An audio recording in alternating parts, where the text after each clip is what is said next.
اعوذ باللہ من الشیطان الرجیم بسم اللہ الرحمن الرحیم اہدنا الصراط المستقیم صراط الذین انعمت علیہم غیر المغضوب علیہم ولا الضالین آمین۔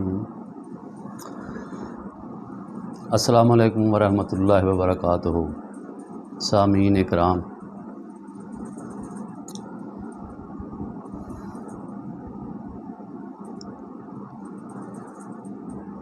چمن میں تلخ نوائی میری گوارا کر،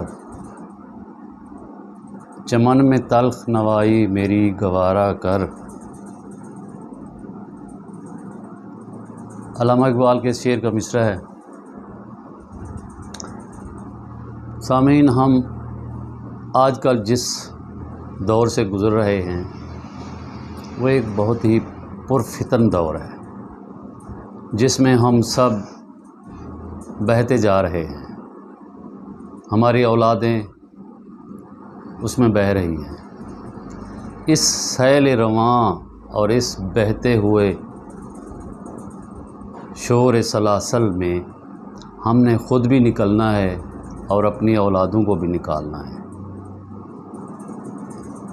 ورنہ ہم اس سیل رواں میں بہتے بہتے چلے جائیں گے اور آخر جا کر ڈوبنا ہی ہوگا۔ انجام ڈوبنا ہی ہے۔ تو اس ڈوبنے سے پہلے ہم نے اپنے آپ کو بھی اور اپنی اولاد کو بھی، اپنی اولادوں کو بھی، اپنی نئی نسل کو بھی ہم نے بچانا ہے۔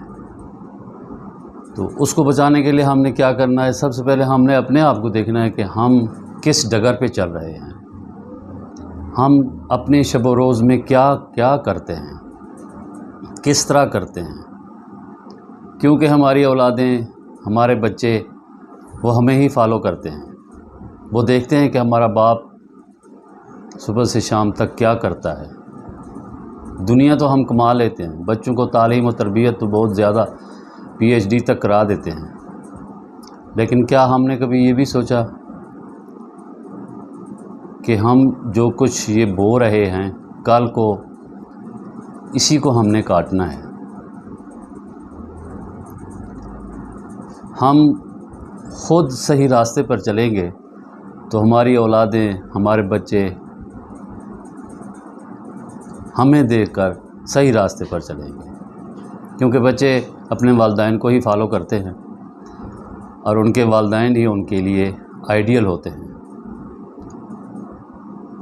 اگر ہم ہی پستی میں گرتے جائیں گے تو ہماری اولادیں ہمیں دیکھ کر ہی وہ سیل رواں میں بہتے چلے جائیں گے۔ تو آج ہم نے تہیہ کریں کہ ہم نے اپنی اولادوں کو بچانا ہے۔ اس بھیڑ میں جو دنیا کی بھیڑ لگی ہوئی ہے اس سے بچائیں، تاکہ کل ہم اس کا وہ صلہ ہمیں ملے بڑھاپے کی صورت میں۔ تو وہ کیسے ملے گا؟ جب ہم اپنی زندگی میں اپنے دین کو غالب کریں گے۔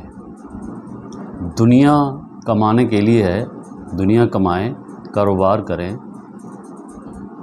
لیکن اپنے دین کو بھی ساتھ ساتھ رکھیں۔ دین ساتھ ہوگا تو آپ کے ہر کام میں برکت ہوگی۔ جب آپ اپنے گھر میں آئیں گے، آتے ہی السلام علیکم کہیں گے تو بچے بھی آپ کو دیکھیں گے، اور گھر میں جب بھی وہ آیا کریں گے، سکول سے آئیں گے، باہر سے آئیں گے تو وہ سلام کریں گے، اور یہی برکت کی نشانی ہے۔ ہم نے یہ چیزیں چھوڑی ہوئی ہیں، اور اسی طرح اگر ہم اسی طرح چھوڑتے چلے جائیں گے تو سوائے بربادی کے اور کچھ حاصل نہیں ہوگا۔ ہم گھر میں، اللہ تعالیٰ نے ہمیں گھر میں سربراہ کی حیثیت سے ہمیں رکھا ہے۔ ہم اپنے بچوں کے، اپنی بیوی کے، گھر کے جتنے بھی افراد ہوتے ہیں ہم ان کے سربراہ ہیں۔ ہمیں چاہیے کہ ہم اپنے آپ کو ٹھیک کریں، اپنے آپ پہ وہ دین لاگو کریں، وہ اخلاقیات ہم جب اپنے آپ پہ لاگو کریں گے تو ہماری اولاد ہمیں دیکھ کر خود بخود اس پہ چلے گی۔ ہمارا گھر میں ہمارا بچوں کے ساتھ کیا رویہ ہونا چاہیے، اپنی بیوی کے ساتھ کیا رویہ ہونا چاہیے، مہمان آتے ہیں ان کے ساتھ کیا رویہ ہونا چاہیے، ہمسائے کے ساتھ کیا رویہ ہونا چاہیے، یہ سب اخلاقیات ہیں جو ہم نے چھوڑی ہوئی ہیں، ہمیں ان کو اپنانا چاہیے۔ دین صرف نماز روزے کا نام نہیں ہے، وہ تو 1% ہے، اس کے علاوہ یہ سارا دین ہی ہے۔ ہم اگر کاروبار کرتے ہیں تو اس میں ہم کوئی فراڈ نہ کریں، دھوکہ نہ کریں، کسی سے زیادتی نہ کریں، کسی کا مال نہ کھائیں، کسی کا حق نہ کھائیں۔ تو جب یہ بچے دیکھیں گے تو وہ اسی پہ ہی چلتے جائیں گے۔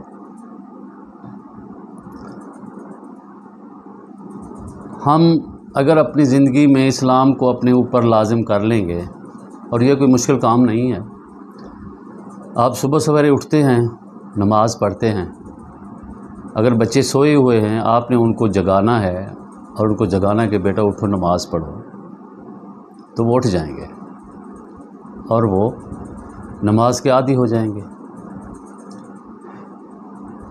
اگر آپ خود ہی سوئے رہیں گے تو بچے تو پھر بچے ہی ہیں، وہ کہیں گے ہمارا باپ اگر یہ کام نہیں کرتا تو ہم کیوں کریں۔ اور خاص طور پر چھوٹے بچے جو 5-7 سال تک کے ہوتے ہیں، وہ تو بالکل اپنے والدین کو ہی کاپی کرتے ہیں، جو کام باپ نے کیا، جو کام ماں نے کیا، وہی کام وہی کریں گے۔ اگر ان کے والدین وہ صحیح راستے پہ چلیں گے، صحیح کام کریں گے، اخلاق سے پیش آئیں گے، ان سے پیار محبت بانٹیں گے، تو کل کو وہی بچے بڑے ہو کر تمہارے ساتھ بھی اخلاق کے ساتھ رہیں گے۔